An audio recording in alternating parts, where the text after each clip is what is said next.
Thank God. Have you ever been so scared, like you just see someone staring at you or something staring at you, so you gradually walk away or maybe run? Well, I have this quote, and it's, if God wanted us to be brave, why did he give us legs, right? So I'm going to tell you about how, in one scenario, how movies, some people run, some people walk, or some people just stand still. And another one, it's about me, how something happened and I ran away. Another one's about my siblings. So in the movies, a scary movie, each time someone's scared, they don't just stand. Maybe some stand, those are the ones that are going to get killed, but others, like if I was in a movie, I would run, bolt out the door, or through the window. I wouldn't just stand there and let someone like come towards me or towards me. I was gonna say anything, but it doesn't make sense. Like in this movie I saw it, I know a bunch of you saw it, right? It was a really popular movie. How the little kids see a clown and like they look and sometimes some just stand there like not knowing what to do. Or like in the scene where, I forgot his name, but he drops his pills on the floor and he's like getting them, and while there's like, looks like a homeless guy to me. This homeless guy comes up to him and he like starts walking and then runs. I feel like this relates to this quote because God does want us to be brave, but sometimes we're too scared to see what happens next to us. Another scenario is, this happened like a week ago to me. I was walking, not alone, I was walking, but like in a public area, and there was this humongous dog. Like, I like dogs, I have a little chihuahua, I can relate, but she doesn't do anything. All she does is like smell you, and she doesn't know you, she barks, obviously like any other dog. But this dog was huge. I don't know what kind of dog it was, I'm sorry, I don't know. I just glanced and I looked. And it was like giving me this weird, evil look. Like it wasn't even with an owner. It wasn't even with anyone. It was by itself. And I was like, and it just kept looking at it. And then it looked at me like really weird. And then I gradually started to walk away. I think it thought I was playing. And then it ran towards me. And I got freaked out. I ran as fast as I could. And I'm not a good runner. Like I don't do any sports. I am in no shape. I might look like I'm in shape, but all I do is eat. Like I'm in no shape. So I ran and I got tired and I stopped and like I slowed down, catched my breath.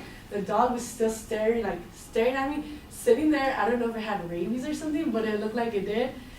And that was scary for me. So I kept running and I kept running until I got to this park, and I was so freaked out because I didn't know where I was. I just kept running and running, and the dog was still following me. And I was like, maybe it's a friendly dog.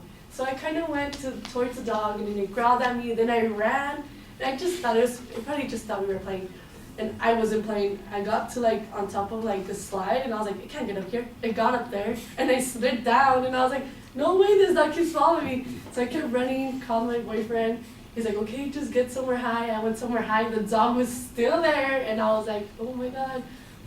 And then my boyfriend picked me up. I ran to the car and he's like, what's wrong? I was like, look at the dog. To him, the dog was tiny. My boyfriend's like 6 feet. And I was like, I'm 5 feet. And I was like, that's not tiny, that's like humongous. And we just started laughing. And another one is with my siblings. So my siblings are pretty annoying. I know most of you have siblings. If not, then I'm sorry you can't relate. But my mom is a person that gets annoyed a couple of times, but if not couple, mostly a lot. So if you annoy her, or if they annoy her frequently, like you continue. Like I have this middle sister, she's a first grader, and all she does is like poke at my mom. Not literally poke, but like keep talking to her when she's like trying to make a phone call to her, like our dentist, her doctor's appointment, and then she gets mad, she puts them on hold, and she's like, if you don't leave me alone, I'm gonna smack you. And she's like, do it.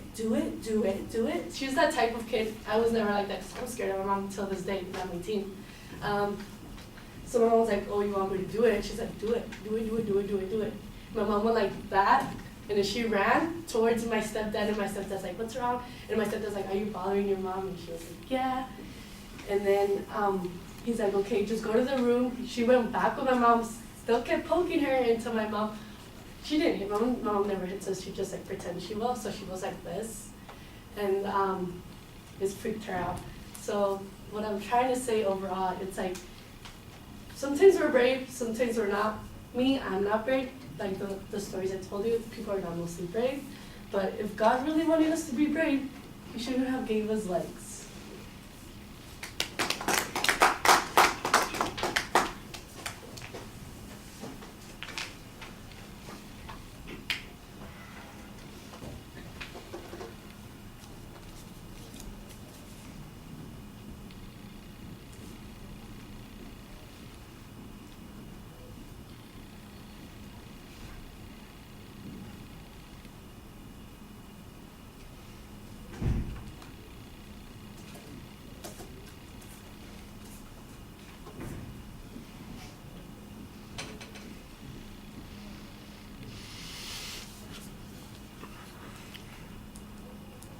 All right, I thought you tried to relate the idea to us pretty well at the beginning. You reveal what the quote is, and you've got a point of view on it.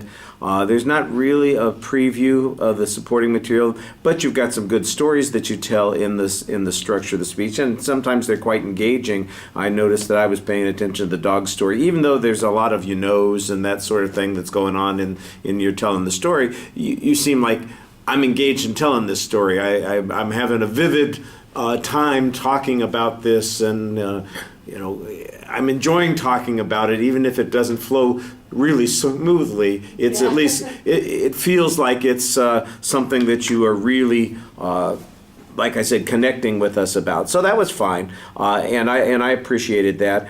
There are a lot of gestures in the speech. Sometimes they, though, are a little bit distracting.